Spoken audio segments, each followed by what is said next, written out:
दोस्तों, जो आपके साथ आए दिन कोई ना कोई स्कैम होता है या स्कैम करने की कोशिश करता है, तो आप ये जानकर हैरान हो जाओगे कि वो आपके अपने लोग ही हैं, जो उन स्कैमर्स तक आपकी जानकारी पहुंचाते हैं।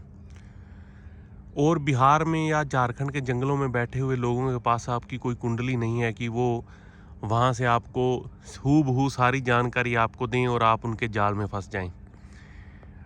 इसको समझने के लिए मैं आपको एक छोटी सी एक रियल स्टोरी जो मेरे दोस्त के साथ हुई, वो छोटी सी है, मैं बताता हूँ, आपको समझ आ जाएगी कि उसके जो दोस्त है उसके फादर एक बार घर से चले गए वैसे ही नाराज़ होकर। तो उन्होंने 1-2 दिन के लिए उनको ढूंढा, नहीं मिले तो उन्होंने पुलिस कंप्लेंट कर दी। जिस दिन से उन्होंने पुलिस में कंप्लेंट की, उस दिन के बाद से उनको कॉल आनी शुरू हो गई। पहली कॉल उनको आई दिल्ली से कि आपके फादर हमारे पास हैं, रेलवे स्टेशन पर मिले हैं। इन्होंने पूरा नाम पता, बिल्कुल एग्जैक्ट नाम पता एड्रेस सारा कुछ बताया।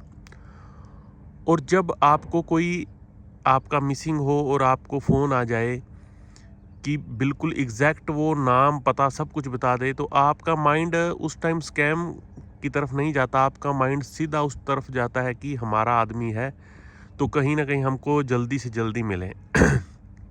तो उन्होंने उनको फ़ोन करके कहा कि आपके फादर को हम आपके पास लेकर आ रहे हैं, तो उसके लिए आप हमें 25,000 रुपया हमारे अकाउंट में डालो। हमने यहाँ से एक गाड़ी का खर्चा और भी जो कार्रवाई करनी है वो करके आएंगे। तो उन्होंने उनको 25,000 रुपया डाल दिया। और उसके बाद वो उनको फ़ोन लगाएं, वो फ़ोन ना उठाएं। फिर वो जो वहाँ का लोकल थाना था वहाँ गए कि हमारे को ऐसे ऐसे पुलिस से फ़ोन कॉल आया है दिल्ली से, ये नंबर है और उन्होंने ये बात कही है। तो फिर उसके बाद जब पुलिस वालों ने उसको चेक किया सारा, जो वहाँ की लोकेशन थी या सारा, तो वो फ़ोन कॉल आ रही थी उनको झारखंड छत्तीसगढ़ से, ना कि दिल्ली से। तो उनके साथ एक स्कैम हो गया। और आपके मन में एक सवाल आ रहा है कि ये स्कैम उनके पास जानकारी पहुंची कहाँ से। ये जानकारी दोस्तों, जो पुलिस में लोग हैं या बैंक में लोग हैं या इंश्योरेंस में लोग हैं, वो आपकी पूरी जानकारी आगे आपका डेटा सेल करते हैं, बेचते हैं। क्योंकि जब आप मान लीजिए पुलिस को कोई ऐसी मिसिंग कंप्लेंट या कुछ ऐसी जो जानकारी देते हैं और वो सेम टू सेम जानकारी with phone number with address वो आगे आपका डेटा जो है बेच देते हैं। और स्कैमर फिर उस पर एक अपनी हिसाब से कहानी या एक ऐसा बेस तैयार करते हैं जिससे आप उनके स्कैम में एकदम से उलझ जाओ और उनको पैसे दे दो। और ये कितनी विडंबना है कि हम ये सोचते हैं कि पुलिस वाले हमारी मदद करेंगे, लेकिन उल्टा पुलिस वाले जो जहाँ पर आपकी एफआईआर लॉज होती है, जहाँ पर इनका डेटा कलेक्ट होता है, लोकल थाना नहीं देता इनको, जहाँ पर इनका डेटा सेंटर है वो वहाँ से मिली भुगत होती है आगे आगे। ये बड़ा मतलब कि आपकी सोसाइटी में सारा जो मक्कड़ जाल है वो आपकी सोसाइटी में ही है। कोई जो स्कैमर हैं वो, मैंने पहले ही बताया कि उनके पास आपकी कोई अता पता नहीं है आपका, उनको जानकारी देने वाले यहाँ के लोकल हैं।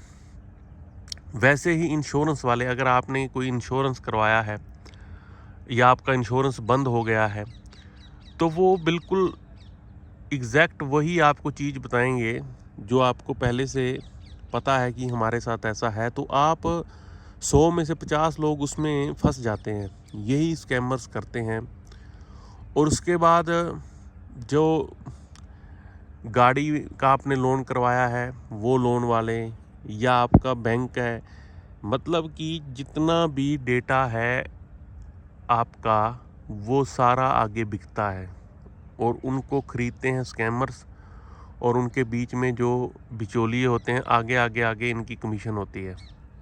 अदरवाइज़ अगर गवर्नमेंट चाहे, आप एक चीज़ सोच के देखो कि अगर एक क्लू मिलता है गवर्नमेंट को आज तो सारा डिजिटल है। अगर एक क्लू मिलता है, फ़ोन नंबर मिलता है, आजकल बिना आधार कार्ड के सिम प्रोवाइड नहीं होता, अगर कोई देता है तो क्राइम है। अगर पुलिस चाहे तो 1 मिनट में सारा स्कैम बंद करवा सकती है, क्योंकि स्कैमर्स को पकड़ने के लिए पुलिस के पास एक क्लू, हज़ारों क्लू हैं ऐसे।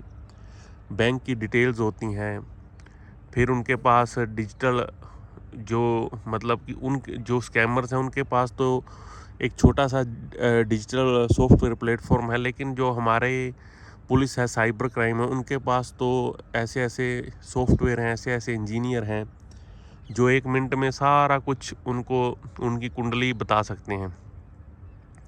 और उनके खिलाफ अगर सख्त कानून 1-2 को टांगा जाए तो फिर आप देखो कि स्कैम रुकते हैं या नहीं रुकते। और ये स्कैम दोस्तों आने वाले टाइम में ऐसे ऐसे, ये नहीं कि आपको बैंक से ही आपको स्कैम होंगे, ये स्कैम आपको अभी आपने सुना ही है कि कई लोगों को फ़ोन आ जाता है, वीडियो कॉल आ जाती है, और उसके बाद वो आप एक बार वीडियो कॉल उठा लेते हैं तो वो आगे आपको स्क्रीन रिकॉर्डिंग कर लेते हैं आपकी अपने साथ, फिर आपको ब्लैकमेल करते हैं। कई बार फ़ौरन से आपको फ़ोन कर देते हैं आपके रिलेटिव बनकर, क्योंकि अगर आप उनको आपकी डिटेल पता है तो बड़ा इजी हो जाता है उनको आपको स्कैम में फंसाना। क्योंकि मैंने पहले भी कहा कि 50% लोग हैं जो वो इनकी गिरफ्त में आ जाते हैं। कुछ लोग जो जिनको पता है कि आजकल स्कैम होते हैं वो नहीं आते, लेकिन अच्छे अच्छे पढ़े लिखे लोग, इवन मैं कहूँगा कि आईएएस रिटायर्ड लोग, क्योंकि जो पुराने आईएएस थे वो थोड़े इन चीज़ों से अनभिज्ञ हैं, उनको थोड़ा नहीं पता, तो ऐसे ही आपका डेटा जो है आगे जाता है। तो दोस्तों जब भी आपको कोई ऐसी, पहली बात इससे बचने का सबसे जो एक फर्स्ट तरीका है जो आप अपने दिमाग में रख सकते हैं वो ये कि जब भी आपको कोई अनजान नंबर से कॉल आए, क्योंकि अब आपको इतना तो आप तय कर सकते हैं कि जितने भी जानकार हैं आपके अच्छे, उनका नंबर आपके पास सेव है।